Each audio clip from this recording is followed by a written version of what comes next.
Yes. It's doing live stream, so it will do. Okay. Thank you. Thank you. Okay. Thank you. Thank you, sir. Thank you, Sudhir. Thank you, Sudhir, very much. Sir. Okay. Okay. Okay, fine. I'll make. Shall I make you this admin? 1 minute. No, I think you can make Purva the admin. Okay, 1 second. Where is?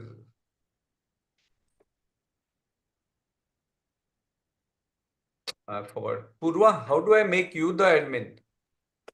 Sir माझ्या profile वरती जे 3 dots आहेत ना तर त्याच्यावर click करून make host option म्यूटच्या शेजारी तुझं कुठे आहे? तुझं मला दिसत नाही. नाही सुधीर कोठारी नावाने सर जे दुसरं अकाउंट आहे ना एक minute. I am not seeing. हा, ओके. हा, हे. येस इथे जे 3 डॉट्स आहेत okay. Okay yes thank you bye bye. Yes bye sir Bye. Thank you, Sudhir, once again. Not at all. Very, can please, yeah.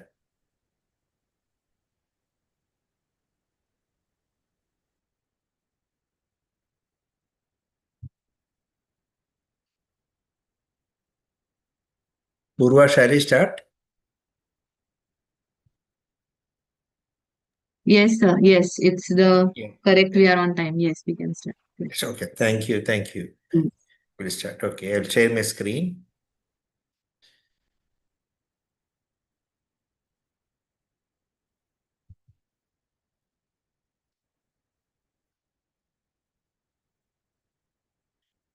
Good. Is my screen seen? Good evening to all of you. Is my screen? Yes, sir. Good evening. Good evening. Yeah, good evening. Good evening. Okay. So today I don't have a short case. All are long cases, but not very long cases. I will start with the first case. The story of a 54-year-old man. He gave history of paroxysmal episodes of paresthesia of the right forearm, right hand, as well as paresthesia of the right leg for the last 10 years. Episode for the last 10 years. These episodes of leg paresthesia occurred only on walking. And at that time, when he developed paresthesia, it was associated with stiff feeling of the right lower limb. Sometimes the paresthesia of the hand occurs while writing.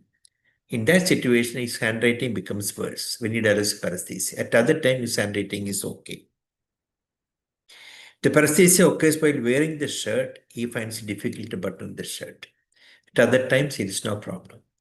So in a nutshell, he's got paroxysmal episodes of paresthesia of the right hand, right upper limb, as well as right leg for 10 years, mainly during activity with that limb. And subsides after the activity is stopped. So there is interest past history. In the past, at the age of 23 years, that is 31 years back in 1994, he had an RTA and he was bedridden for 2 weeks with a brace in the neck. This is exactly the word he used. He was told to have a fracture in the neck. Details not available. This happened so many years back. He said he had no weakness or numbness at that time. After 1 month, when he started walking, he had no difficulty in walking and is perfectly normal till the present complaints he started 10 years back. Now, this is so it's past history I already told you. This is the examination finding. Painless are all normal. Seems to have mild spasticity of the both upper limb more on the right side. Power was normal, hand grip was quite normal. Shoulder abduction normal. Wrist extension normal. There's no finger nose incoordination.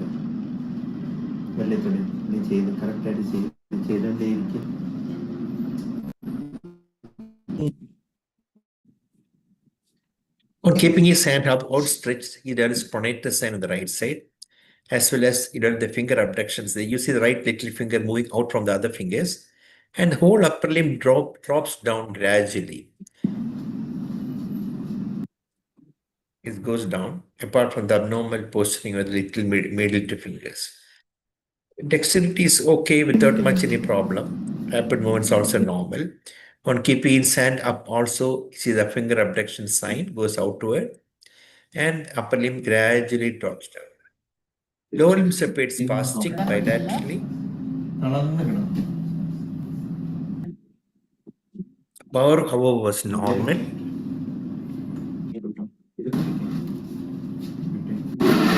Dorsiflexus EHL were normal. Plantar flexion was normal. Come to the reflexes. Reflexes are all brisk, bilaterally brisk, more brisk on the right side.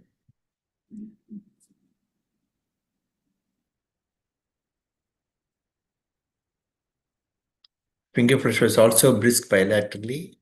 Up-down reflex was sluggish, is present but sluggish.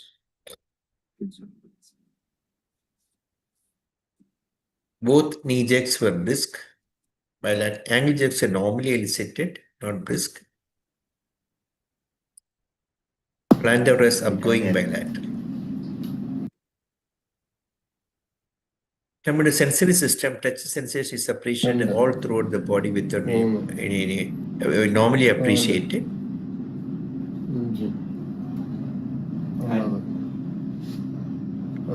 Pain also normal in the upper and lower limb. Is it all equal?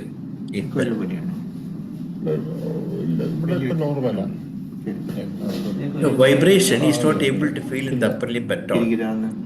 Not feeling in the little finger, thumb. Not able to feel in the elbow.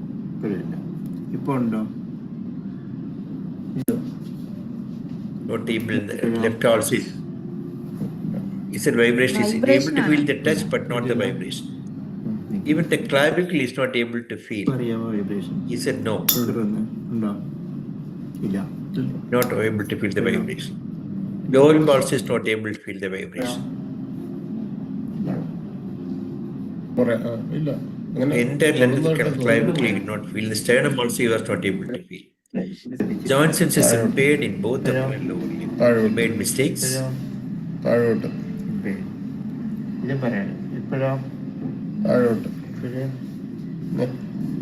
Is it wrong? Is it wrongly? He made mistakes in the upper limb. Right upper limb is also a made mistake. He did not went wrong. Both lower limb also he went wrong totally. Able to stand up. His thrombus was mildly positive, but still able to stand with eyes closed. Gait here spasticity of the right lower limb is dragging a little bit compared to the left side. See, the right lower limb is tight spasticity, not very gross.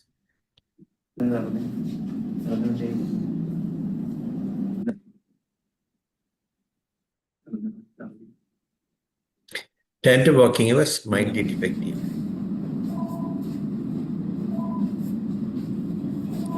So coming to in the cranial level examination, there is no Horner syndrome after examination. For the Horner syndrome, no nystagmus, no downbeat nystagmus, lower cranials are all normal. So on examination, cranials are all normal. Motor system, upper limb stone, mild spasticity to the right upper limb, left almost normal.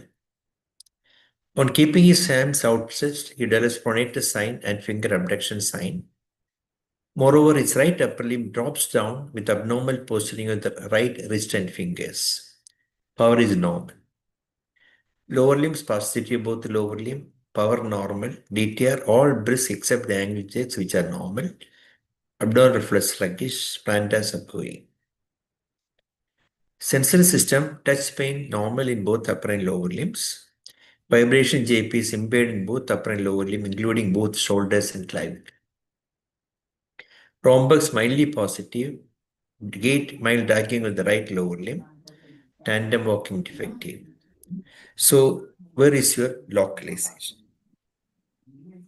So straightforward. Trigeminal sensory was normal in this patient? Normal. I did not show it was normal. No nystagmus or normal.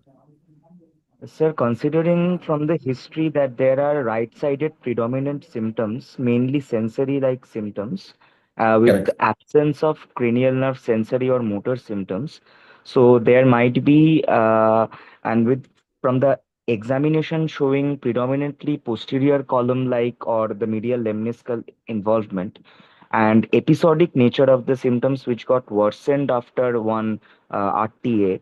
So, probable high cervical localization of a myelopathy may be possible, Yeah, with probable cause being either vascular or craniocervical junction abnormalities. perfect. So it's not medial lemniscus, it is most likely posterior column. Lemniscus comes in the brainstem. So as you said correctly, it is both pyramidal and posterior column, predominantly posterior column. Since the lesion is above, most likely high cervical cord. Now the nature, as you said, may be most likely maybe a tenuous anomaly or a cumbersome myelopathy.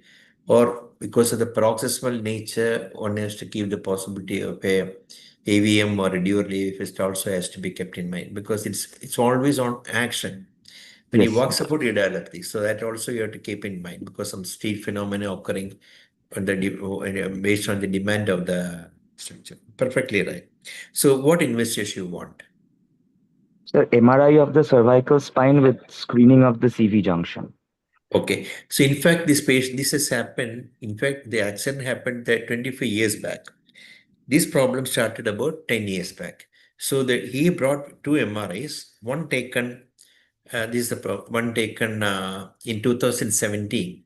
That is about 8 years back after the onset of his first symptom, when he started having this particular paroxysmal paresthesia. So this is the first MRI taken 2017. Have a close look at the MRI, hyperintensity in the region. Then I'll show the axial cut.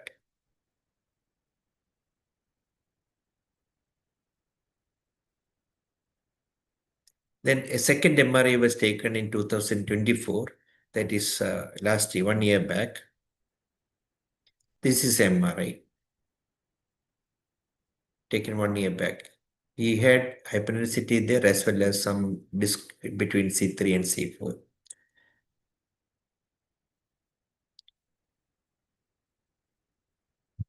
So this is axial cut taken 1 year back. C2, C3, C3, C4. He has got a disc compressing in the cord there. C4, C5.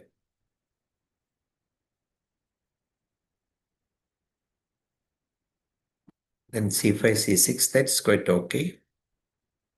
C6, C7. So what do you find here? I'll show back the picture once again. He had a hyperintensity, there's some cord atrophy, something like that there, and hyperintensity in the cord, and another small disc here. And the axial cut, he has got a C3, C4 compression by a disc. So I'll show the abnormal finding. One hyperintensity there, another one here. It's a disc. Then C3, C4, you have got a disc protrusion compression in the cord. Now, what will you do now? So there is a high cervical, likely compressive myelopathy with myelomalysic changes now with downstream anterior horn cells changes, probably due to ischemic myelopathy. Now, here there is hyperintensity there. You can see the cord there. Okay? Yeah. But subronal space is okay. Here there is a disc compressing in the cord. Yes, sir. Syrinx is possible, sir. It could be syrinx, but the T1 did not show any hypointensity. Most likely, as already myelomalytic changes second due to the old compression which has happened. Because he was bedridden for 2 weeks following an RTA about 25 years back.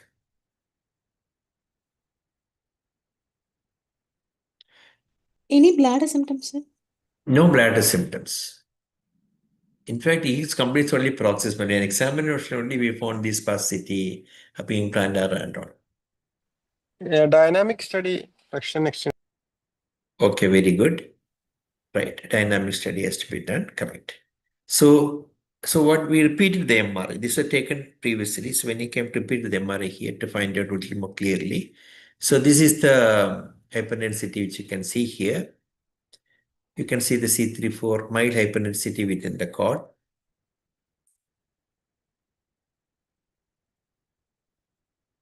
Again, this is the film. This is axial cut. CVJ shows hypernicity within the cord and the CV junction more towards the right side.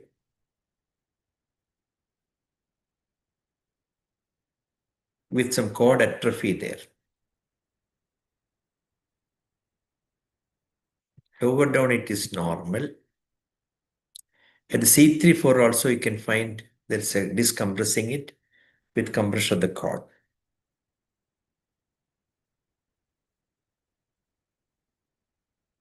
Okay, this is the corresponding axial and sagittal. Exactly localizing a C3, C4. You can see there is a compression anteriorly and hyperintensity in the posterior column on the right side.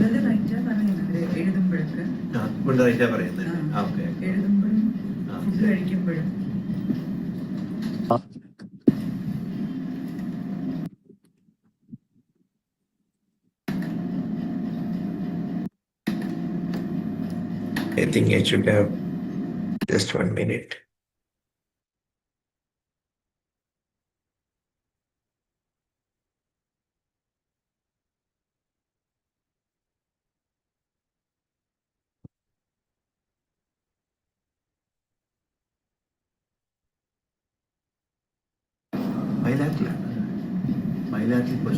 We had post column hyperintensity. That shows the static film later on.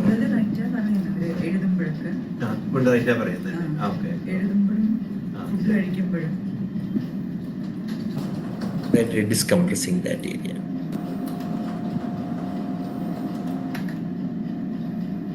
That is the old myelomalacia seen in the cord. The blue line indicates the level of the axial cut. So this is the disc protrusion, and that's a hyperintensity to posterior column on the right side. Now, what do you want now? What to do now? One lesion is above, one is below. One is a atrophic lesion, the other is recent one. What about B12 levels, sir? B12 or homocysteine? That was not done. Because it is a clearly paroxysmal event causing either compression or ischemia. Say any lesions in other part of the spinal cord, sir? No, Like- no other rest of the spine are entirely normal.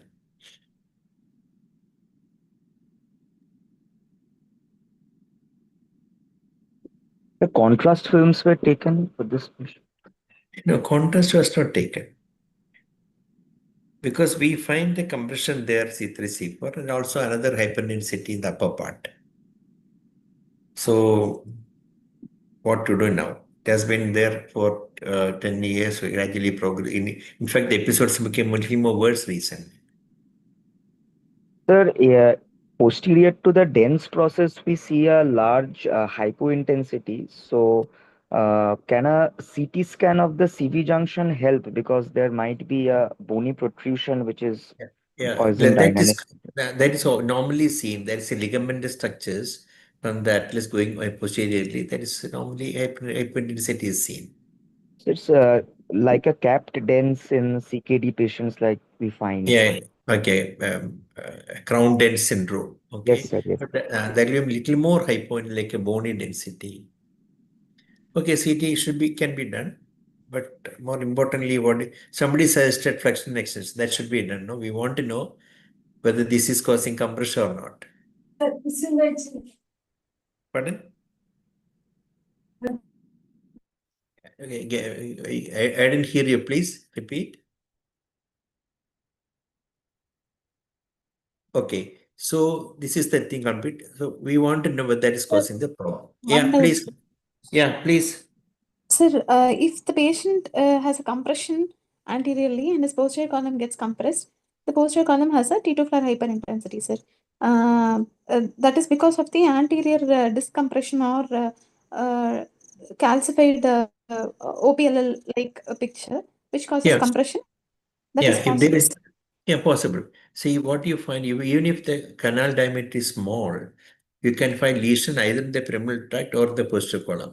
See, if the canal is sinuous, the most vulnerable tract is a pyramidal, followed by posterior column. Here, some of the posterior column is more affected, but you can find hyperintensity in that area also. Posterior column also is showing hyperintensity at the C3 level. So That where is there is compression, there is a posterior column lesion, sir. So why not the compression itself is a cause for posterior column hyperintensity? exactly. What is exactly it is exactly correct.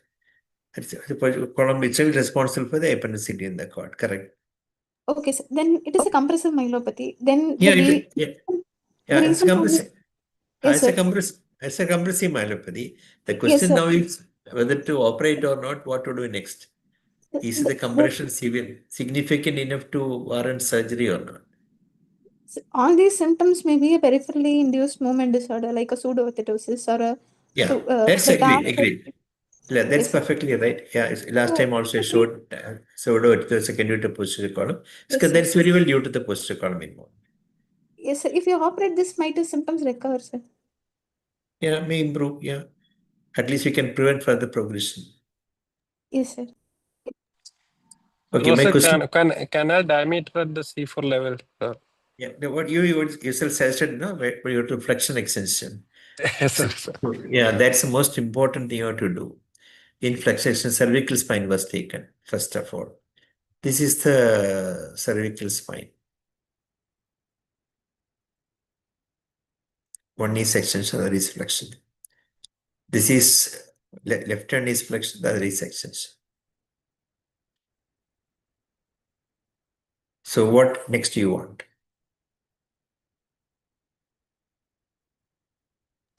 MRI inflection and extension. Correct. So MRI can be done. This is MRI in extension. The MRI in flexion.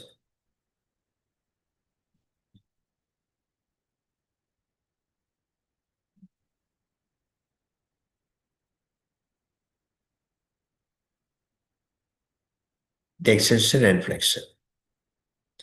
This is the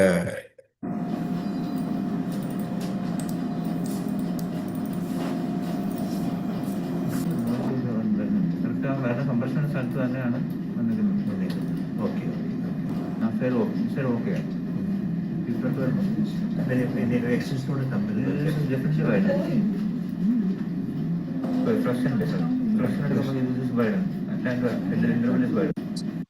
So this is the one. Inflection, there is obliteration of the anterior subarachnoid space in the CV junction. Okay. So I think you want me to operate on the CV junction?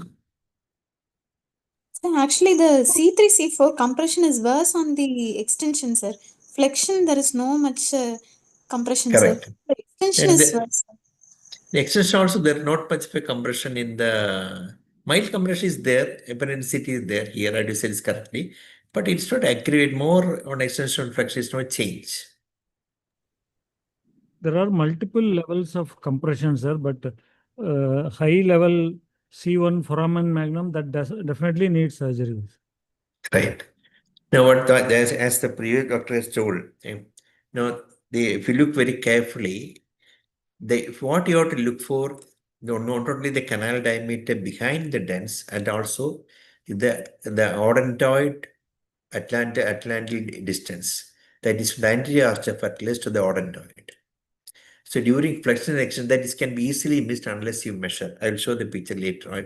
I skipped that thing in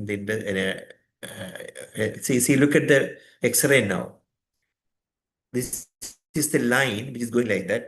Before that, see, this is the line along the spinous process. Then here, what has happened? The posterior arch has gone anteriorly. Okay. See, if you draw a line, this goal normally it should have gone like this, but now it is going anteriorly, going like that. That shows the posterior arch has gone anteriorly. Okay. Now this is also seen in MRI. If you look very carefully in the MRI, see the canal diameter in extension here behind the dens and in here. Definitely it's much less during the flexion. That is because the dens has gone posteriorly because of the increase in the distance between the atlas and the odontoid. That measurement I can show you later on. See, this is the distance, canal distance between the one. one extension. This is the one denoting flexion. If you measure the distance between the atlas and the odontoid, it is 4.1 millimeter in extension. This is already measured. Then in the case of flexion, it is 6.4 millimeter. That means the atlas has gone anteriorly, and the odontoid is now compressing against the spinal cord. This is what is happening here. During flexion, you can see very clearly this odontoid and the tissue behind is compressing the cord. Again is the posterior arch of atlas. Okay. So the culprit lesion is in the atlantoaxial region. It is an atlantoaxial dislocation. So what he had might have been the trauma initially had a dislocation, and it was gradually going on compressing in between and producing hyperintensity in the cord. When it becomes more, it became more manifest, he is coming here. Okay, so the lesson is that always in such situation where there is a borderline compression, always ask for a flexion and extension filling. So these measurements are from the MRI or from CT? Yeah, this is measurements from the MRI. Okay. In fact, these our radiologist did a measurement for me. I want here and here. Normally is 3 millimeter. Yeah, 3 millimeters.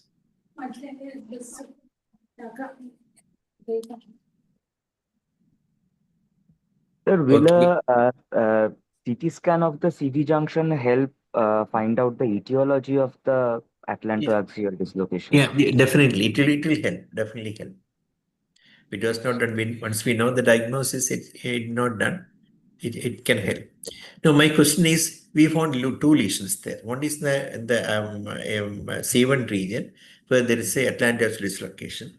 The other is C3 region, which is the one responsible. C3 also showing hyperintensity in the cord. They're also showing a discompression anteriorly. So the upper one is the culprit lesion, sir, and the downstream lesion is resultant of the compression proximally. No, that is not. He has got a disc there at C3, C4. That I can show you. That's totally not related to the previous one. I can show that. See this one?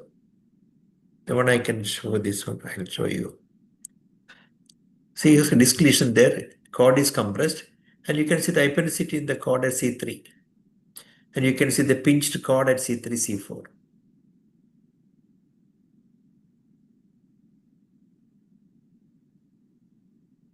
So, sir, after addressing the first lesion at CVJ, is there a chance for developing myelopathy later on due to the second lesion? Possibly, but the thing is that we have to find out which is causing the present problem now. Is that the AD has been there long enough, but long period it has been there. Okay, sir. Tough decision, no? Okay, one thing we can say, it is not aggravate with flexion extension, agree, lower part. So this episodic symptom presentation is more common in CVJ. Yeah, correct. That part is agreed with you. That's more common in CV. Yeah, that's more common in CVJ rather than in a disc. Stroke-like presentation. Yeah, more common episodic presentation, more common in CVJ. That's a good point. Little more objective point, anyone can say this particular patient. Anyway, you were submitted for this thing, fixation of the atlantoaxial joint. Because we have, there is one point which makes it very definite. The thing is that clinically, he had got vibration loss even over the clavicle. If you got what is the nerve supply in the clavicle? It is a supraclavicular nerve. It is a C3, C4. It is not coming from the brachial, it is coming from the cervical plexus. So that means the lesion is above C3. The C3, C4 will not cause that thing.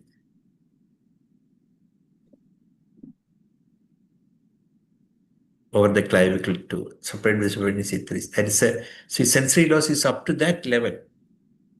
That means that can only occur with a high cervical cord lesion and the CVJ junction of it. It should be above C3. So that's one clinical point. Second point is processable nature. Then already we have documented that during fluctuation there is increase in the gap between the two. So that should be corrected. So that's the answer. Okay. Shall I go to the next case? Any questions in this case? But the acromioclavicular DTR jerks and the deltopectoral DTRs were brisk in this patient.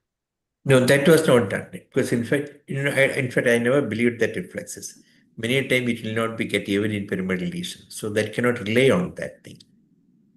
So because at a level above C3 or C4, we have to have some clinical correlate of that lesion, other than the sensory, sir. That's a silent area where there is no hard signs to pick up. No hard signs to pick up. So Above here the C5. patient had a lesion at C3 and C4 also, sir. Between C3 and C4. So at the level of lesion, there might be vibration JPS loss because of the involvement of posterior column. The supraclavicular nerve is C3, C4. If the cord lesion is occurring at C3, C4, it has to be above that lesion. You have the posterior column loss, no? Bilaterally. Yes, sir. So that means the lesion has to be above C3.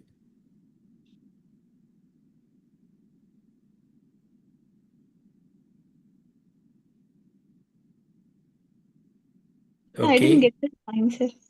And the thing is that here the lesion is supraclavicular nerve C3, C4. If the entire clavicle is got a loss of vibration, then the lesion has to be above C3. That means at C2 or C1. Above C3 should be the lesion. So C3, C4 disc prolapse will not cause that thing. Okay, sir. Okay, corresponding C3, C4 will be C4 segment or C5 segment. Okay, sir. Okay, sir. One level below the corresponding vertebra.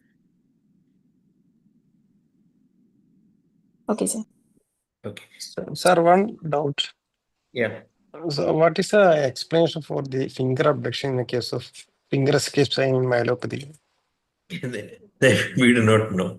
The so-called myelopathic hand also sometimes only one is finger abduction sign. Secondly, myelopathic hand, finger abduction, and the lateral to middle to fingers drops down. So first the little finger goes out, then the ring finger goes out, then both the fingers will come down. And that's a classical myelopathic hand. Why it is so? That's same lesion high cervical cord due to pyramidal. Why that alone is affected? We do not. There are some funny explanations given in the textbook which is not very digested. There is a simple explanation. Sir, the palmar interosseous causes adduction, and the abductor digiti minimi causes abduction. Correct. Both muscles are weak. Yeah. But the more powerful muscle is abductor digiti minimi. No, not that. Not the reason is like why these two fingers are affected. There is a disparity. There is a disparity. Why the other fingers? If we suppose all the smaller muscles separated by CA-D1. Among these two fingers are affected, the other fingers separated CA-D1 is not affected. So same extent of weakness in these two muscles will be less marked in the case of abductor digiti minimi because it is a no, that's correct. That part I agree. But the only thing in my question is why these two lateral two fingers are spared. And only if you do the finger extension, the extension is the middle two is only affected. Again, difficult to explain. The hands Probably because the lateral two fingers are more for dexterous work. So the lateral, because UMN lesion is causing loss of dexterity, and the dexterous part of the hand is the lateral part of the hand mainly. But here the middle part is affected. The middle fingers are affected, not the lateral part. Very anyway, odd. it will be difficult. Yeah, very odd. Even the textbook did not mention about the explanation. Now it's what is it? Selective vulnerability. Yeah, vulnerable. See, this is not seen only in pyramidal lesion. See, in the early ulnar nerve lesion, the first muscle to be affected ulnar nerve is the fourth palmar intrusion. The first thing to go in ulnar nerve palsy is the little finger goes out, causing so-called Wartenberg sign. When you put the hand in the pocket, the little finger will jet out. In some name dystonia also, this finger will come out. So this finger abduction sign is not specific for upper high cervical cord or anything.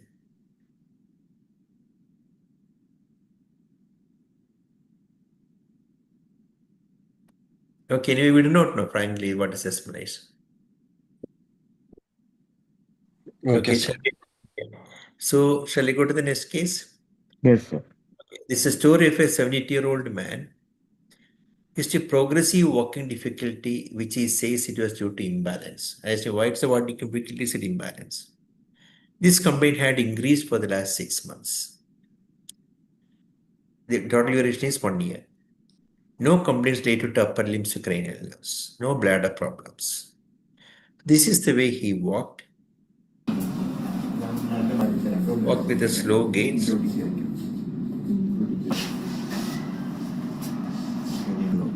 ഇവിടെ നോക്ക് അവിടെ Grossly normal. മുകളിലോട്ട് നോക്ക് മുകളിൽ താഴെ നോക്കണം. You can follow the finger correctly. വിരലിൽ തന്നെ നോക്ക്. നോക്കിക്കോണേ, വിരലിൽ തന്നെ നോക്ക്. വിരലിൽ നോക്ക്, മുകളിലോട്ട് നോക്കിക്ക്, താഴോട്ട് നോക്ക്, മുകളിലോട്ട് നോക്ക്, താഴെ നോക്ക്. മുറുക്കി അടയ്ക്ക്, മുറുകട്ടെ, മുറുക്കി അടയ്ക്ക്. Muscles are normal, local muscles are normal. കല്യാണിച്ച് ഈ നാക്ക് നീട്ട ഇങ്ങനെ അടിച്ചേ. Is normal. In the upper lower, there is no rigidity or anything. There is some suggestion of rigidity on the left upper limb, some suggestion of rigidity. Or however is normal. വലിക്കണ്ട, മുറുക്ക്, നൂർത്ത് വെച്ചു. The facial expression all normal, no finger nose coordination.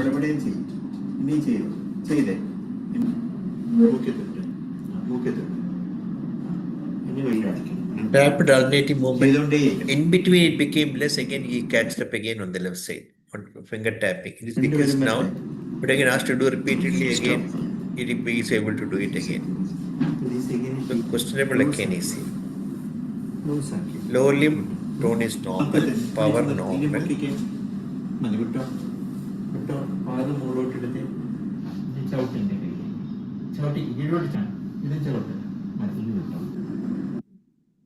The reflexes are all diminished, just excitable.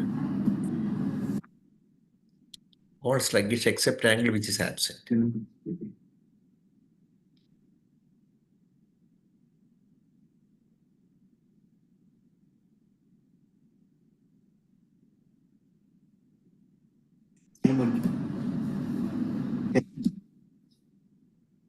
Plantar was indefinite. Vibration sense is normal.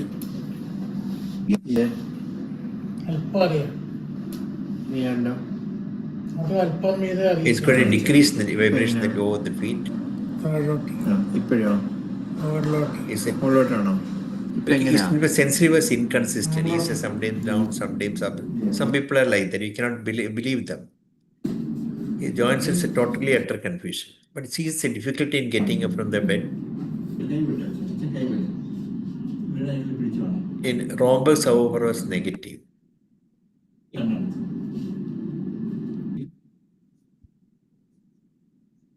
So his JP sensory loss is not very genuine. But he walks with wide waist with a slow gait, very short steps.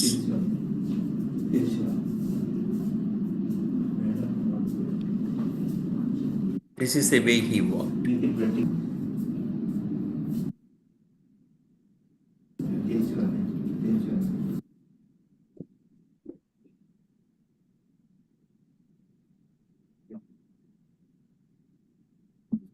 So an examination, CNS grossly normal, Korean mild restriction downward gaze, upper limbs tone mild stiffness of the left upper limb, and finger tapping was in between, showed some akinesia. No definite finding. tone power normal, deterioral sluggish exit prices, which is normal. Abdominal reflex were absent, panda mute, sensory, pain touch normal, vibration impaired over the toes but not absent. JPS absent over the fingers and toes but could not be commented because inconsistent response. Gait broad-based, short-stepped, slow gait, rhombus negative. So, what do you think the patient may be having? Sensory, pardon? Postural instability was there? Postural instability? Postural instability is there. Any urinary symptoms in combination? Yeah, that's a good question. No urinary symptoms at all in this patient because NBH can present walk like this. Parkinsonism syndrome. Extrapyramidal Sir, signs were more. Pardon? Yeah, a kinetic form of Parkinsonism is possible, but yes, see the facial expression is normal. There's no definite akinesis in the upper limb. Only lower part is walking. Vascular Parkinson. Yeah, vascular Parkinson, so-called lower body Parkinsonism, like vascular Parkinsonism, normal pressure hydrocephalus. But there's no precipitancy in this patient, no episodes of no persistent stroke or something like that. NPH. NPH is a possibility. Bladder is not there, but still that possibility has to be kept in mind. Correct. Sir, how was the tandem walking in this patient? Tandem walking was not possible. He was walking with a wide base only. Rhombus is negative. We cannot make him stand with tandem walking difficult. It's not possible. Predominant gait instability with subtle signs of upper body asymmetric Parkinsonism and Correct. slight vertical low gaze palsy may be a PSP-PIGD variant in the earlier forms. Correct. That's a very good thought. Okay. So, what investigation you want? MRI brain That's cells. is there, no, sir. Lower limb. But The gait lower attack limb? is there, no? Gait ataxia, walking was broad-based and slow. No, I didn't hear you, Feroz. Like gait ataxia was there or not? No, gait ataxia is not commented upon. He's walking with what? This is the way he walked.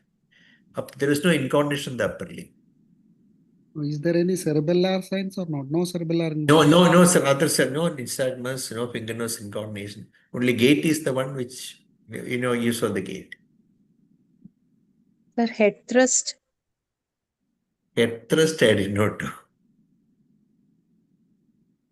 Autonomic testing, sir. Standing BP, sitting BP, sir. Which one? Autonomic testing, sir. BP, standing BP, sitting BP, sir.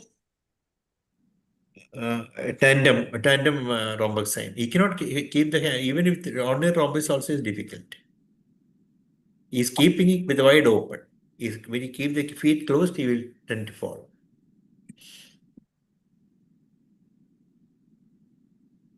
Okay, there are many possibilities we considered. So we'll go for the. In fact, he came with the investigation. MRI LS spine he came with the LS spine.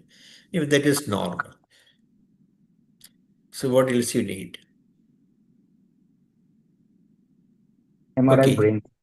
Okay, MRI brain. Because before MRI brain may not show anything. Now, this is the finding which I want you to do in your practice. See, what I did in this patient was that, see, left I asked him to say, look to the right and left.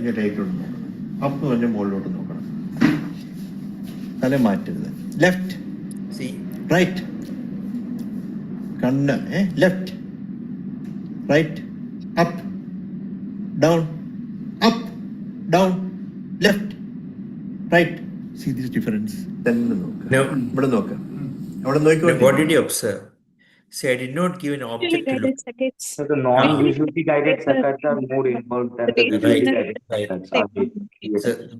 So yeah, that means in PSP and all, if you give a visually guided saccade, it may be present. If you ask the patient, look at the finger, he may be able to look. But you do the predictive saccade or random, just quickly as a voluntary, ask the patient do predictive and memory guided saccade, it will be much more problematic. Like look right, left, up, he will not be able to do. Show the finger and look, he'll be able to do. If you do the classical, look at my nose and the finger, he'll be able to do. So this you have to practice. This is the easiest thing to detect early case palsy, especially in PSP.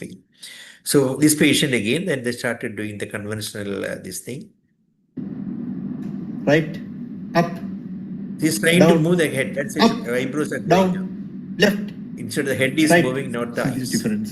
Then Then look at the finger now. He's അവിടെ now see the boy is നോക്കിക്കൊണ്ടിരിക്കുക. able to ഇവിടെ move the നോക്ക്. finger, rapidly moving the മുകളിലോട്ട് finger. നോക്ക്. മുകളിലോട്ട് നോക്ക്. മുകളിൽ He went up also. താഴെ. But downward is താഴെ restricted. വരട്ടെ. See, that's the only thing when you show the finger, downward is restricted. Okay. So you have to take this Left. one. So I look at the gait now, which I did not show you. It's got a severe postural imbalance. So it's a PSP, PD, because yes, it's already told you it's got some mild achilles in the left hand, most likely PSP, PD. Okay, so that is, so not all PSP are the classical when staring spell, speech abnormality may not be there. I'll show 2-3 other cases. Then I'll come back to the discussion later on. The story of a 64-year-old man. History of imbalance while walking for the last 2 years. Recurrent falls for the last 1 year, mainly on walking. Tendency to fall backwards and getting from the chair for the last 6 months. Dysarthria and blurring of vision for the last 6 months. History emotional incontinence for 4 months. So by the time, most likely we are dealing with something like a PSP-like syndrome. Dropping of objects from the hand for 3 months. Now look at this patient now.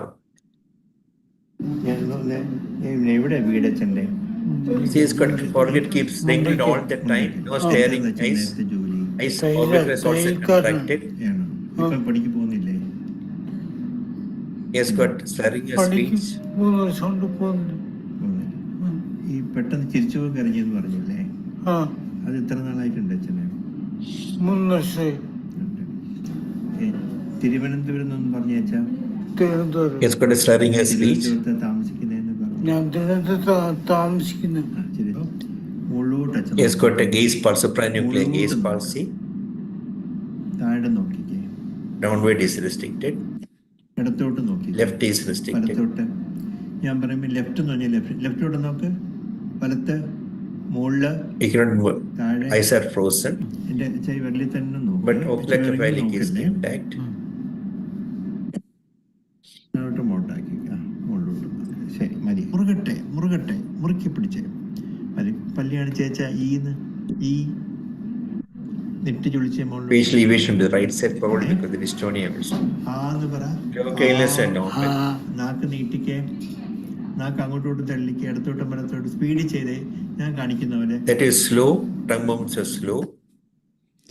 Loose ആക്കിയിരുന്നേ. It's got severe rigidity of both upper and lower limb.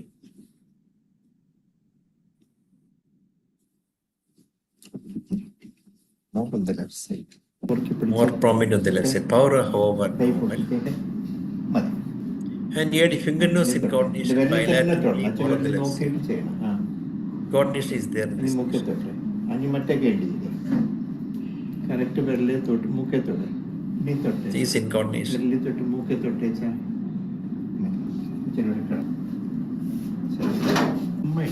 ഞാൻ പറയുന്നേ. There's lower limb rigidity. ഇങ്ങനെ പിടിച്ചോണേ. മതി. വിട്ടോ മതി. വിട്ടോ പൊക്കി പിടിച്ചോ. വിടല്ലേ. പൊക്കി. The reflexes are brisk.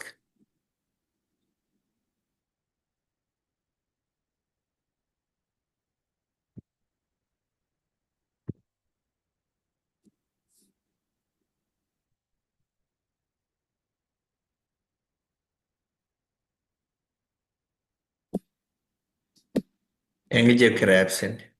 It's a diabetic. Diabetic അല്ലാണോ അമ്മ? It's a diabetic now. Plantar flexor. Sensations are normal. അറിയാമല്ലോ. ഇതറിയാമല്ലോ. അറിയുന്നുണ്ടല്ലോ. ഇതുണ്ടല്ലോ അച്ഛാ. Look at the way he gets up.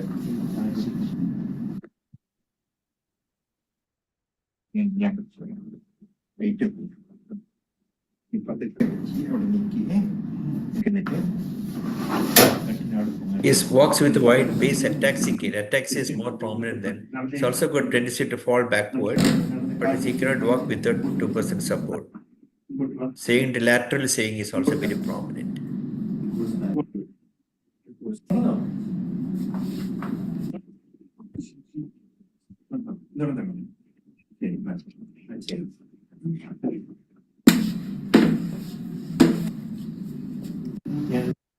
So an examination, persistent forward wrinkling and narrowed pulpal fissure bilaterally, slurring dysarthria, vertical and horizontal gaze palsy, rest of cranial is normal.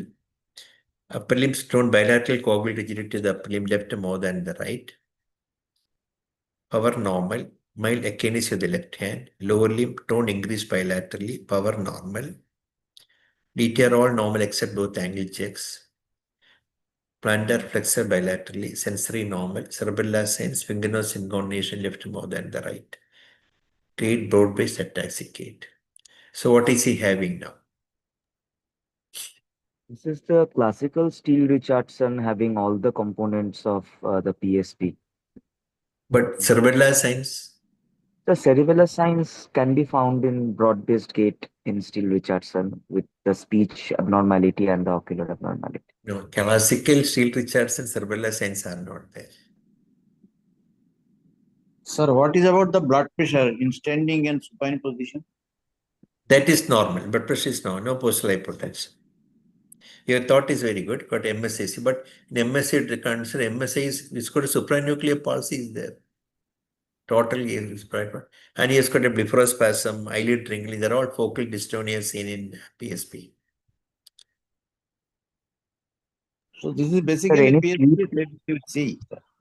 Pardon? PSP. Yeah, this is PSP-C. There are various types of PSPs are there. One type is called, PSP called PSP-C. Let us see the MRI. Okay, whether the typical PSP or not. Let us see the MRI. See, he has got atrophy of the middle cerebellar peduncle and pons and the cerebellar atrophy. And midbrain also mildly atrophy. Predominant atrophy is in the cerebellum. See the MCP set. So the fourth ventricle is dilated, pons is atrophied. Again, you can find out the MCP atrophy and the cerebellar polyatrophied.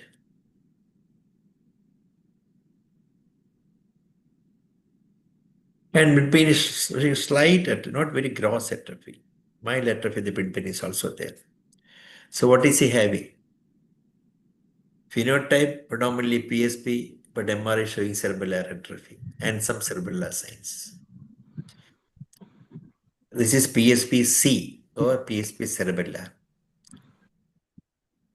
Okay, sometimes PSP can have cerebellar signs dominant also. To differentiate PSP-C from MSA-P, should we rely on autonomic features only? Yeah, autonomic features, more like the gaze palsy, This kind of a supranuclear palsy will not occur with MSA.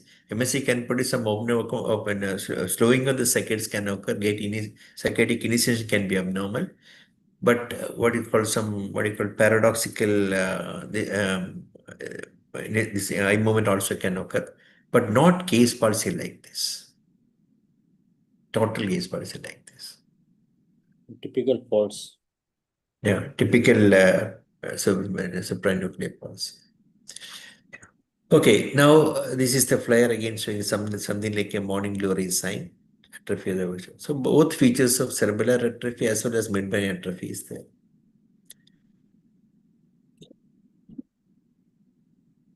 Sag, you can see the penguin sign or the hummingbird sign. Now I'll go to another story. This case I have shown much earlier. Some of you may remember in this case. Still, in this context, this is very important. He was seen by me in August 2020 with his 3 episodes of fall 6 months back. No other complaint. Look at this patient. His eye movements are slow. Yes. Left. Right. Slow eye movement. Right. Up. Mold. Up. Vertical gaze is lost. Right. left, right, left, down, up. ശരി, ഇത് വിരൽ നോക്കിക്കോണം, വേറെ എവിടെയും നോക്കരുത് കേട്ടോ. വിരലിൽ തന്നെ നോക്കുക, വിരലിൽ തന്നെ നോക്കിയാൽ മതി. Ocular cephalic normal. വിരലിൽ തന്നെ നോക്ക്, വിരലിൽ തന്നെ നോക്കണം, വിരലിൽ തന്നെ നോക്കണം. ശരി, പല്ലി കാണിച്ച് വെച്ചാൽ ഈ നാക്ക് നീട്ട്. Lower canines are normal. Bone power almost normal. No weakness, no incoordination, no akinesia. ചെറിയ മുറുക്കിപ്പിടി, മുറുക്കിപ്പിടി, മുറുക്കിപ്പിടി, മുറുക്കിപ്പിടി. ആ നീ വിട്ടോ, കൈ പൊക്കിക്കാൻ. കാണിച്ച സ്പീഡിൽ. No akinesia, no rigidity in the lower limbs. കൊടുക്കല്ലേ, കാല് പൊക്കിക്കേ, താത്തെ ഇതും പൊക്കിക്കേ, വിട്ടോ, പാദം മുകളിലോട്ട് എടുത്ത്. The reflex is normal. മുട്ട് മടക്കി.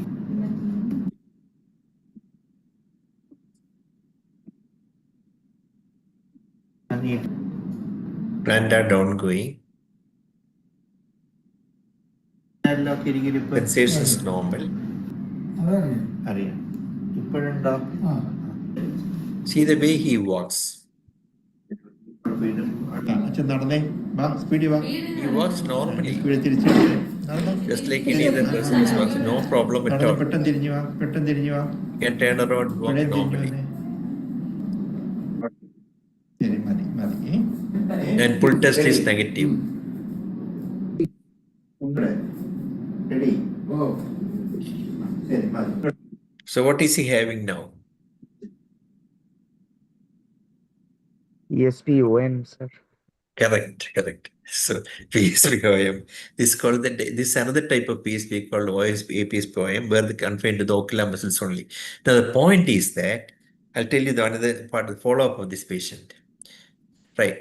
He was put on treatment with Sindopa and followed up periodically every 6 months. His findings remained the same. I have seen last video 3124, about 3 years later, still almost the same. I did not increase levodopa dose also. Although did not respond to levodopa, I don't know. He did not worsen. So some of the PSPs, usually what is the story in this I have told you, the story, they get worsened over a period of time. 3-4 years they become worse and they become dysphagia and things like the rail tube, everything is hell. The disease progress PSP usually occurs fairly rapidly and relentlessly, unlike PD. Most patients become dependent with care within 3 to 4 years from the presentation. The result culminates in death in median of 6 to 9 years. The prognosis of progressive PSP is generally poor, while the average life they forget about. Now, PSP ocular motor type is a subtype where the primary feature is difficulty in eye movements, particularly vertical gaze, and that can contribute to the falls. The prognosis of PSP-OM, like other disruptors, is variable. Some individuals may experience a slower progression, while others may have a more rapid decline. So this particular patient, for the 3-4 years, is remaining like that without any progression. So that this OM type is a better prognosis. So this is the another type. So I have shown you one case of classical PSP with 7 PSP, one with the cerebellar signs, one with the initial a typical presentation, and the last one with only ocular motor. Let us this case. This case also I had shown earlier. Any questions in the previous 2 cases? Okay. This 65-year-old man This ocular movement abnormality without object and with object is unique for PSP or can be seen in any case of saccadic pulse. Yeah, you're right. So this alone, this saccadic palsy alone with retained vestibulo-ocular reflex without any other findings in this patient. Very difficult to say, necessarily to rule out a lesion in the brainstem. That is very unlikely to be a structural lesion producing that one without any other signs. And the dichotomy between the visually guided or with object and Yeah, without yeah, object, right. that I am asking. Oh, that is the thing you're asking. That is very typically seen in PSP. Okay, That sir. is, yeah, that's the explanation which I have, but I explained it later. Because for the memory credit and the predictive circuits, the lesion has to go through the basal ganglia. So when there is a basal ganglia is affected, there is failure of inhibition of superior colliculus. That is why this is affected early in basal ganglia disease. Okay, sir. On the other hand, for the interstitial circuit, the pathway can directly go from with the frontal eye field to the colliculus and to the PPRF. Okay, there is some in-between connection between the dorsolateral prefrontal cortex, activate the caudate nucleus inhibits SNR, SNR inhibits the colliculus, and colliculus is activating it. There's a double inhibition there. So when there is a caudate nuclear involvement, this colliculus is inhibited. So the circuit is affected. Okay, sir. One question, sir. Yeah. Sir, in some PSP patients, we see that there is prominent lid retraction leading to the staring look, and in That's the others, we class. find eyelid opening aplaxia-ptosis. Yeah, right. The classical thing is staring look. What you said is correct. But here, with the previous picture showed us got a eyelids were frontalis overaction, the eyelids and the eyebrows were contracting. That is because of the dystonia. Eyelid Sir, dystonia and frontalis dystonia, like this. In the sir, in posterior side, PSP, sir, in the yeah. PSP OM, what do we classically find? The staring look or the dystonia? No, there's a staring look and the extraocular movements will be affected. Dystonia is not there. Yes. It can develop later on. Like our patient, had no dystonia, only ocular movements and staring look was there. Yes. No, this 65-year-old man came with this speech difficulty for the last 6 months. Very carefully listen to his speech. Asking how did the disease start? Very hesitant, difficulty to start the speech. കല്യാണം കഴിഞ്ഞിട്ട് അത് കഴിഞ്ഞതിന് ശേഷം ഒന്ന് വീണ് 5 minute ബോധമില്ലാതെ വന്ന് അത് കഴിഞ്ഞ് അത് അപ്പോഴ് ആശുപത്രി കൊണ്ടുപോയി. അത് കഴിഞ്ഞിട്ട് ഒരു കുറച്ച് നാള് കഴിഞ്ഞതിന് ശേഷം സംസാരിക്കാൻ വയ്യാതെ. Okay, so I know many of you might not understand Malayalam, but you can understand the great difficulty in bringing out the words. Extra effortful, hesitant speech, and you're putting his hand to get out the words out. There is one abnormality in this particular patient. Let us see the second part. So I used to ask him to repeat pa, ta, ka, listen to you what he's telling. 3 വാക്കുകൾ repeat ചെയ്ത് പറയുന്ന തരത്തില് ഒന്നും ശ്രദ്ധ വെക്കണ്ട. പ ട ക എന്ന് പറയുമേ, അത് അതേപോലെ തിരിച്ചു പറയണം. അത് പറഞ്ഞുതരാം. പ ട ക, പ ട ക, പ ട ക, അങ്ങനെ 5 പ്രാവശ്യം പറഞ്ഞു വെച്ചാ പ ട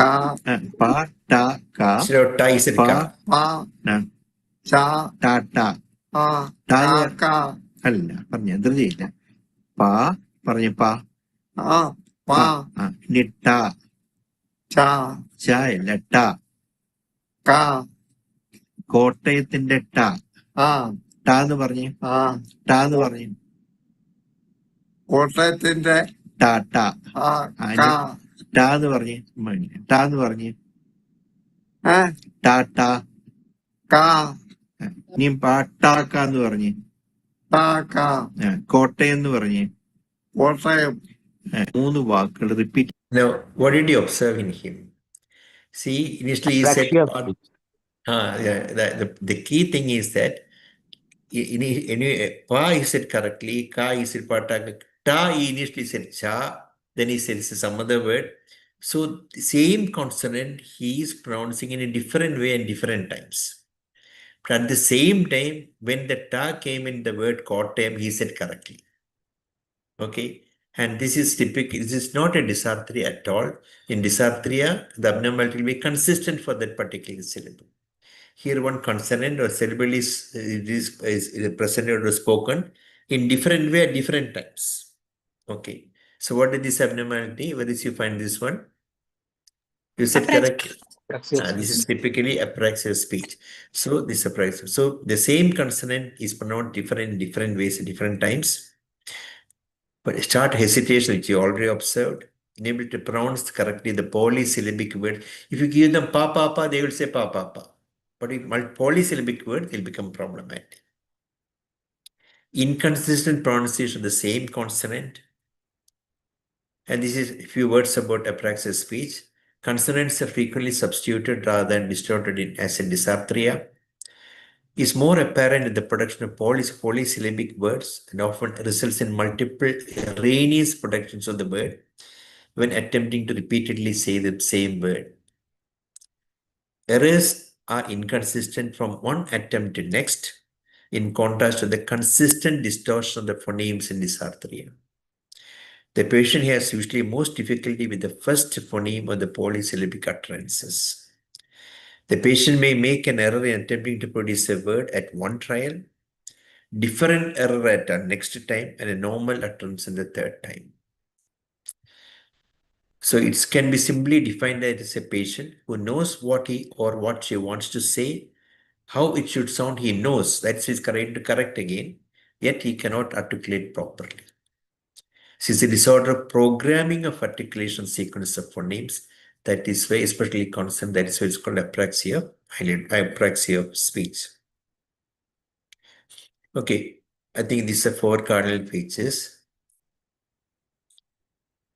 And how different dysarthria is already told. When asked to repeat a single syllabic pa pa pa, a patient with apraxia speech can do so without much difficulty, whereas patients with dysarthria may make errors in timing and pronunciation. However, they typically struggle when asked to produce a polysyllabic words like pataka, pataka. Okay, the site of lesion is in the anterior insula in the left prefrontal gyrus. Okay, now which is the commonest condition which you have seen producing apraxia speech? Stroke, sir. Brocacephaly. Brocacephaly is brocacephaly. Apraxia speech is The corticobasal syndrome and PSP. that is seen in progressive non-fluent, correct. Progressive non-fluent aphasic type of FTD. That is the one. PPA, sir. Yeah, that is the one which produces the apraxia speech classically. Let us see this first of the examination of this patient. So I tested his aphasia part. ശരി അപ്പൊ ഞാൻ പറഞ്ഞ പോലെ ഒന്ന് ചെയ്യണം. ഇടത്തെ കൈ കൊണ്ട് വലത്തെ ചെവി ഒന്ന് തൊട്ടേ. He said correctly. ശരി, ഞാൻ പേര് ചോദിക്കുമ്പോ പേര് പറയണ അച്ഛാ. Name he said correctly. All said correctly. ഞാൻ ഇതേപോലെ പറഞ്ഞു, ഞാൻ പറഞ്ഞതുപോലെ തിരിച്ചു പറയണം. ഞാനിപ്പോൾ തിരുവനന്തപുരത്താണ് താമസിക്കുന്നത് എന്ന് പറഞ്ഞു. ഞാന് ഇപ്പോൾ Thiruvananthapuram. So repetition is no. So everything is normal. No which is aphasia at all. Next examination, positive annulatus examination now. He's only finding now the downward cases restricted. മോളോട് നോക്ക്, മോളോട് നോക്ക്, മോളോട്ട് താഴെ normal, downwards restricted. താഴെ താഴെ നോക്ക്, താഴെ നോക്ക്, താഴെ നോക്ക്, താഴെ നോക്ക്, താഴെ ബലം പിടിക്കാൻ, ബലം പിടിക്കാൻ. Oculocephalic no. And gait almost normal. ഒന്നുകൂടെ നടന്നേ, സ്പീഡ് നടത്തി, പെട്ടെന്ന് തിരിഞ്ഞു വന്നേ, പെട്ടെന്ന് തിരിഞ്ഞു വന്നേ. So he's got a progressive non-fluent aphasic speech and with downward gaze palsy. Rest of things normal. So what is it? ESPSL. Yeah, this is a pull test. However, his pull test is positive. This is the PNFA variant of PSP. New flavor type. It's followed up after 3 months. See, 3 months, whatever the speech has worsened. ബുദ്ധിമുട്ടൊക്കെ ഒന്ന് പറയാവോ? Almost total. ഇപ്പോഴുള്ള ബുദ്ധിമുട്ട് പറയാവോ? You can only speak few words. ഇപ്പോഴുള്ള ബുദ്ധിമുട്ട് പറയാവോ? ശ്രമിച്ചേ, പറയാൻ ശ്രമിച്ചേ. എന്നുവെച്ചാ അവിടെ ഇരിക്കേ. എന്നുവെച്ചാ ബുദ്ധിമുട്ടൊക്കെ ഒന്ന് പറയാവോ? Anyway, 1 year later, he's become totally mute. പറ. He cannot utter even a word or a voice. ഇതാരാ ഇത്? അതാരാ അച്ഛാ? ആ He ഇരിക്കുന്ന could ആരാ? not recognize his ഇതിന്റെ പേരെന്നാ? dementia also is developed.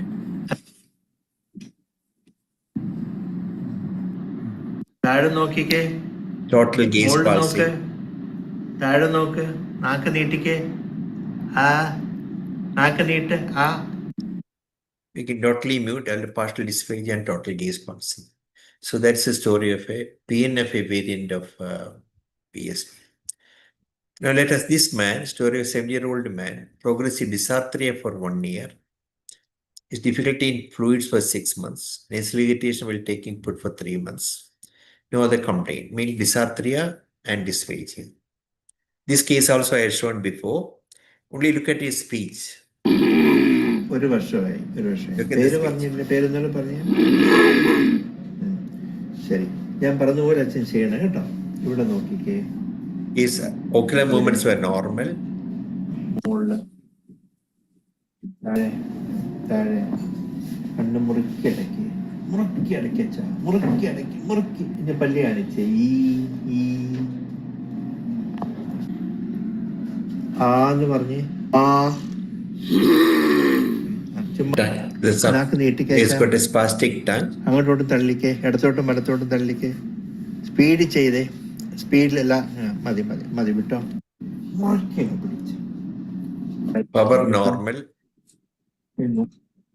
No incoordination. Only power is also normal. No incoordination. മുകളിലോട്ട് എടുക്കച്ചാ. തുറക്കച്ചാ. Georgic is brisk. അടച്ചേ. Reflex were brisk. So it may be confused with motor neuron disease. You have told this, sir. Lion Yeah, ground like Growling sound. dysarthria. This is so. I have shown this case before because I'm doing the only see the look at the gate. We don't suspect by PSP also in this patient, but his speech is so gross abnormality in the form of a growling speech. He cannot make any word. It's another case of presentation of PSP. This also I will skip in the interest of time. See, only the speech you have to keep in mind. Classical growling speech. പേര് പറഞ്ഞില്ല. പേരെന്നാലും പറഞ്ഞു.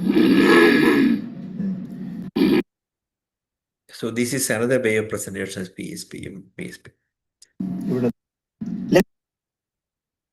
In fact, his pull test was positive. പിടിക്കത്തില്ല കേട്ടോ. അവിടെ നിന്ന് പിടിച്ചു തന്നോണം.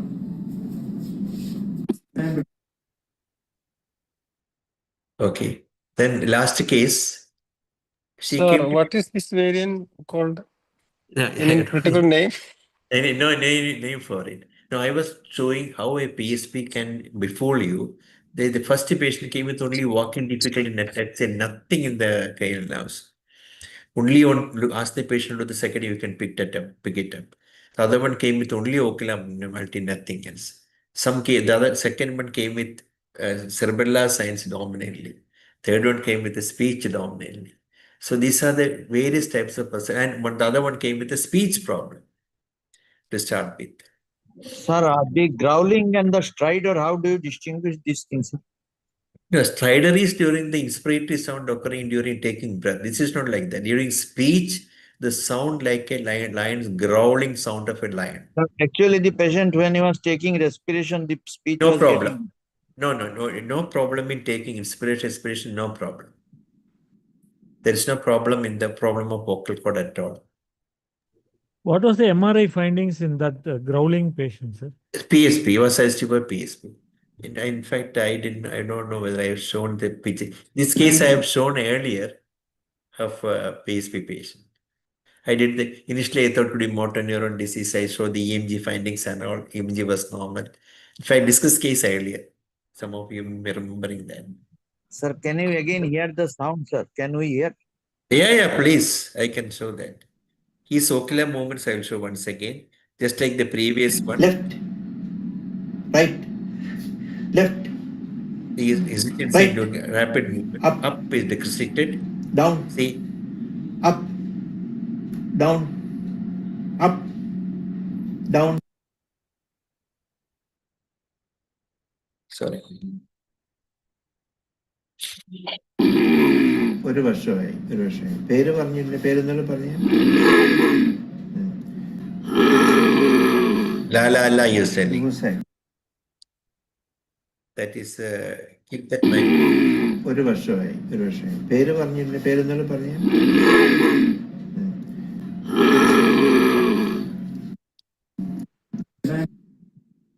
Okay.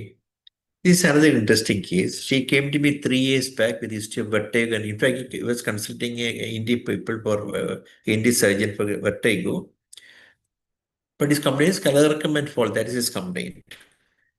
But on examination, she had slowing of all circuits, especially vertical, and generalized akinesia and posterior, so diagnosed as a case of PSP. Okay. Gradually, her walking difficulty worsened, and increase in the dose of levodopa, her walking difficulty improved again. Finally, the dose was stepped up to Sindopa 2 tablet QID because of increasing kinesia. On this, patient developed orofacial and limb dyskinesias. The classical teaching is that PSP will not produce, or in MSA can be the other typical Parkinson's will not produce dyskinesia, except for MSA. MSA can produce orofacial dyskinesia on treatment with the levodopa. But other things usually don't develop dyskinesia. I've seen PSP to the end stage, they don't develop dyskinesia. But this lady developed dyskinesia. I thought this is quite unusual for PSP. So you're considering whether it's a PSP PD, that is why the PD part is producing dyskinesia. So this is the video of the patient. See the orofacial dyskinesia.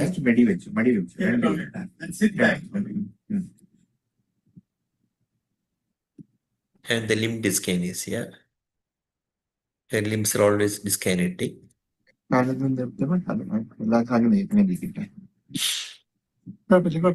Just wanted to see her limb. I would take them. I wanted to see the abnormality at the moment. Especially a right. It's on. Push back. Some meet and slide here. See the dyskinesia of the limbs. The dining chair and even the sofa. She's got a supranuclear gaze pulse. ഇടത്തോട്ട് നോക്കമ്മ, ഇടത്തോട്ട് നോക്ക്, വലത്തോട്ട് നോക്കമ്മ, right, up, താഴെ, താഴെ നോക്ക്, look down, മുകളിലോട്ട്, താഴെ. ശരിയമ്മ, അങ്ങനെ വെച്ചു. So, on reducing levodopa, dyskinesia improved. Again, after some time, without increasing the levodopa, her dyskinesia reappeared. She was admitted with an Sindopa was reduced to half a tablet every 3 hours, and dyskinesia partially improved. And patient was improved again. Now, see what is happening now to the patient. Try to look to the right side. That is Now safe. left side I don't people spend like time on that.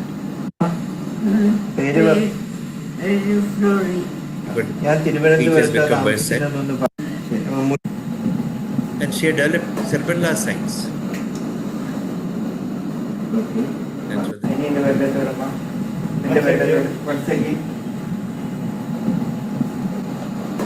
and Chevy walks with ataxia. Just stand straight.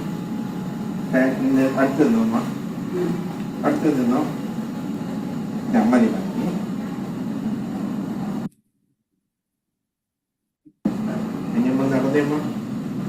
നടന്നേ. He's swaying to either side while walking.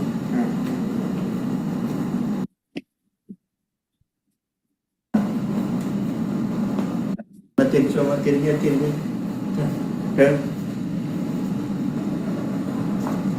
നടന്നേ. See the big limb ataxia, the lower limb ataxia while walking.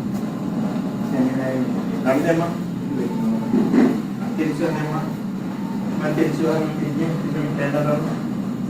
കൈ മാത്രം പിടിച്ച്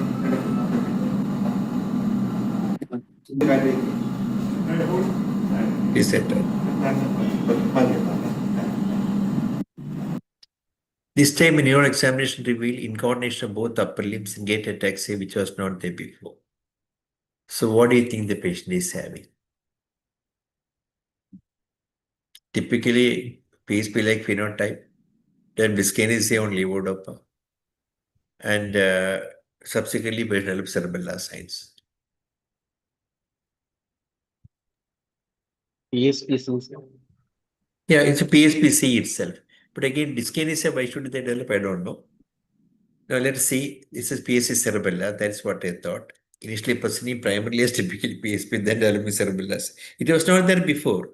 The previous patient had cerebellar since the very beginning.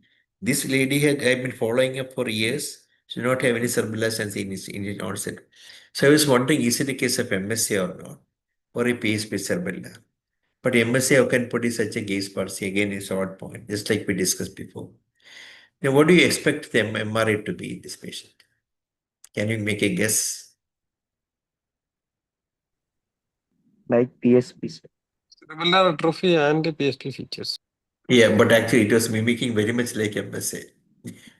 So we see the Mount Fuji sign showing the pontine atrophy, fourth ventricular dilatation, cerebellar atrophy. See the folian atrophied.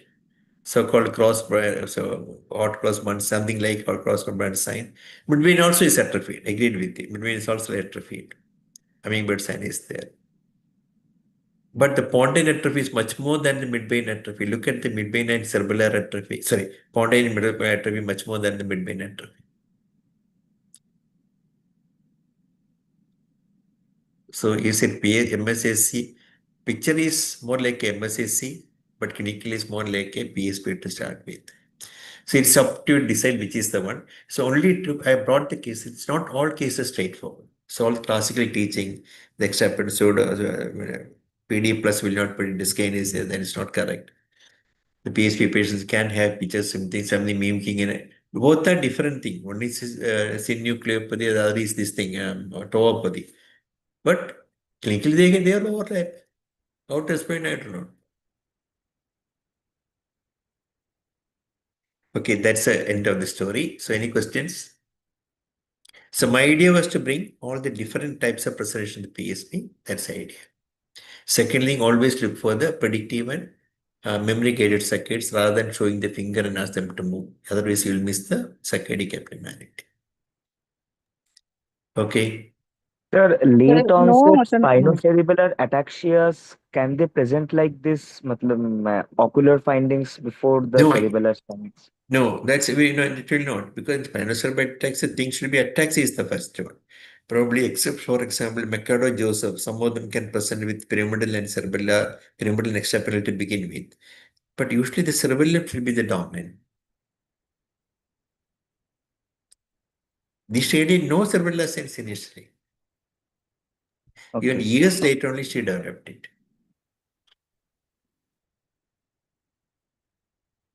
Yeah, any some other question somebody was asking. Any autonomic findings?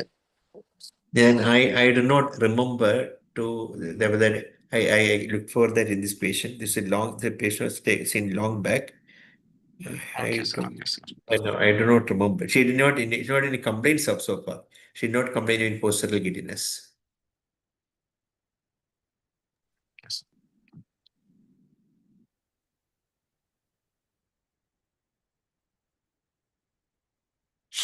Okay. If no questions, shall we close? Any questions, please?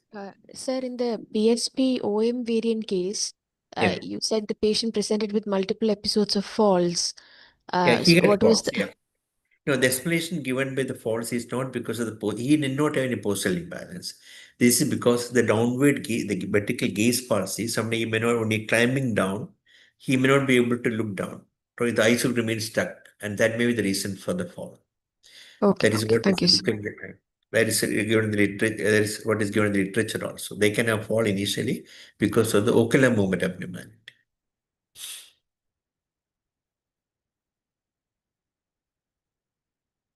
They are not aware of their ocular movement problem. When they walk down, they are not looking down. They are not able to look down. So they may, especially when climbing downstairs, they fall.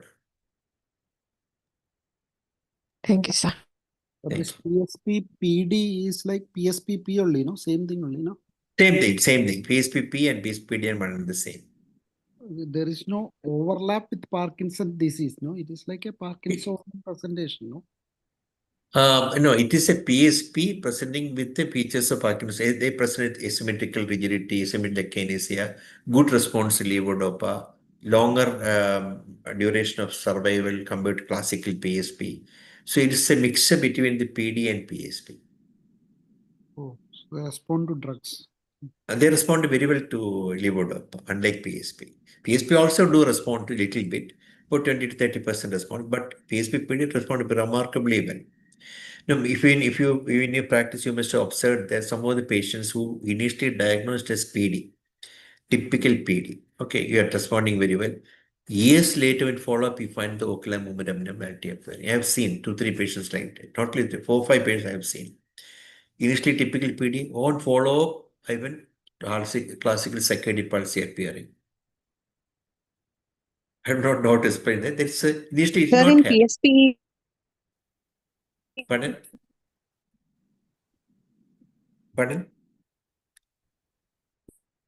They behave like PD, but later on they have features. That also maybe can call PSP PD or PSPP. sounds to the levodopa, sir, or is it only a Okay. No, levodopa, they are reported responsive. Okay. Some of them responded very well to levodopa, just like PD response. So, sir, how often you use this PET scan for diagnosis of PSP? Is it useful? No, because PET scan is not going to differentiate between PD and atypical Parkinson's.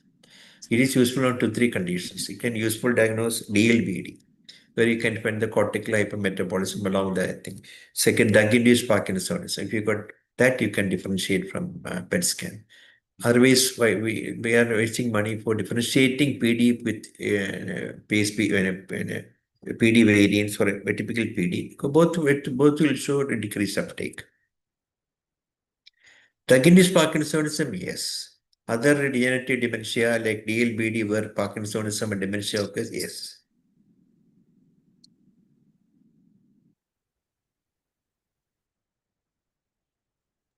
Sir, in PSPP, is the asymmetry is the echinacea or the tremor onset is also there, sir?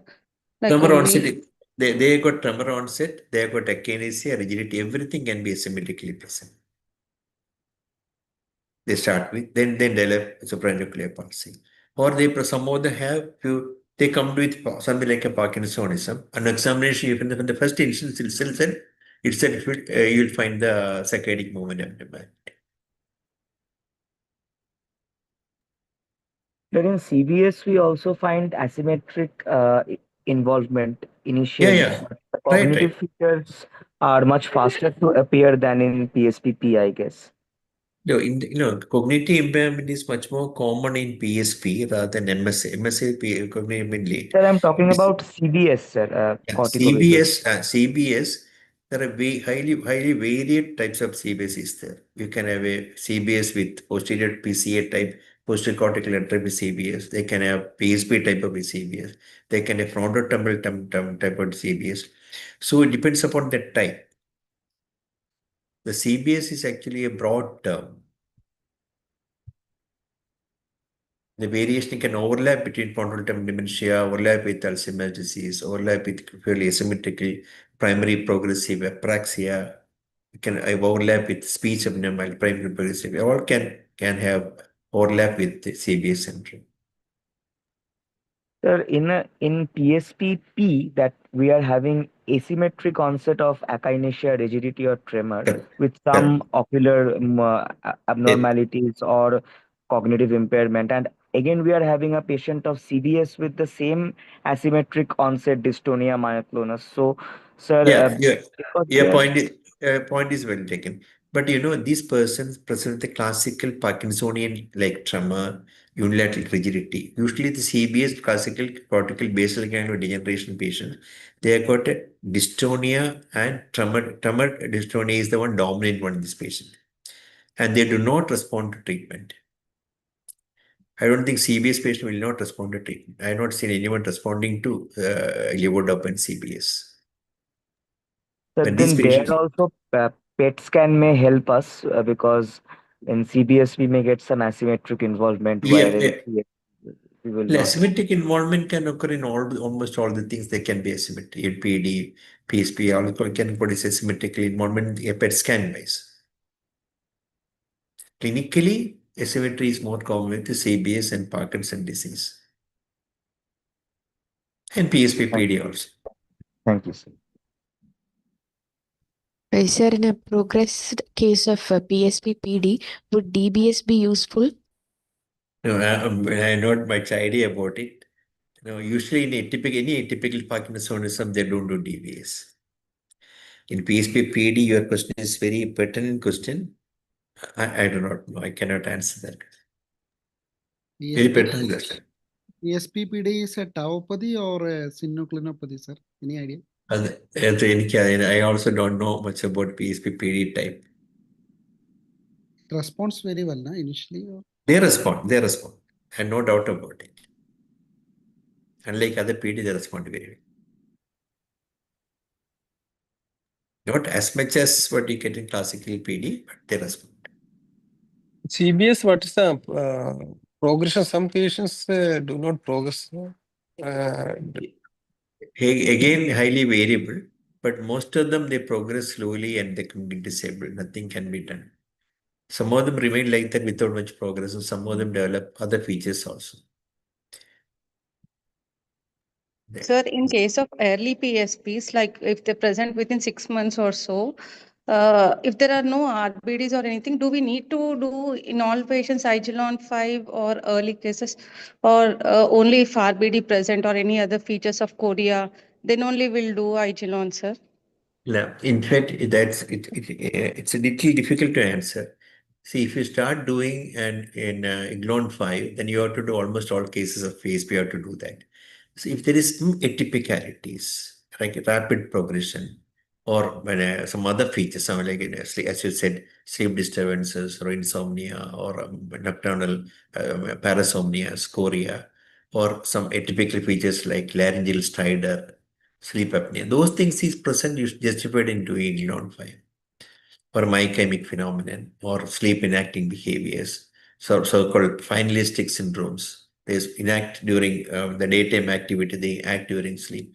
Those things, even if any one of them are present, it is justified. Otherwise, I know your question is difficult to answer because some of them people are doing that. In a rapid PSP, they do it. But I don't know whether it is correct or not.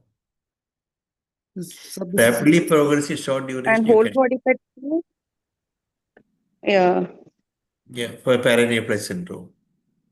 And any role of whole body PET, sir, in case of early PSP, if they are rapidly progressive, like to rule out any paraneoplastic, when do we really go for a whole body PET, sir? The thing is, in a rapidly progressive PSP like phenotype, Iglon 5 you can do, but I do not know, it can present like a paraneoplastic syndrome. Iglon 5 can be a paraneoplastic. In that sense, first you have to do Iglon 5 and then you can go for the other thing.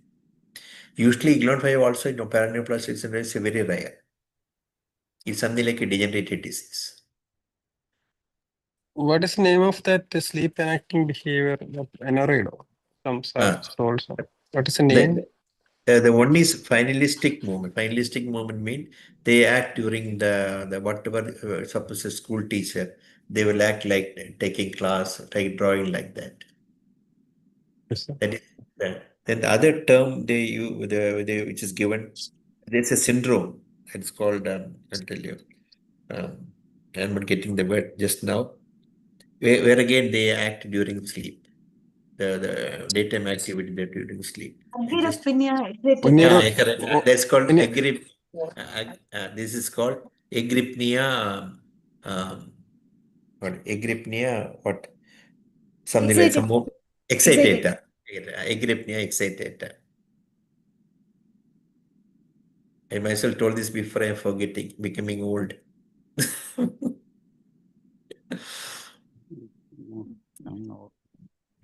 Okay, then. Shall we stop? Very good cases, sir. Thank you very Okay. much. Thank you, Okay. sir. Thank you very much, sir. Thank Thank you you, so sir. much. Thank you very much, sir. Thank you, Thank sir. you. Excellent cases. Thank you, sir. Thank you. Next Good week, night. no, I got a good high mental function case, which I am presenting in each segment wise. Each abnormality, only one case I am presenting next week. That's on high mental function.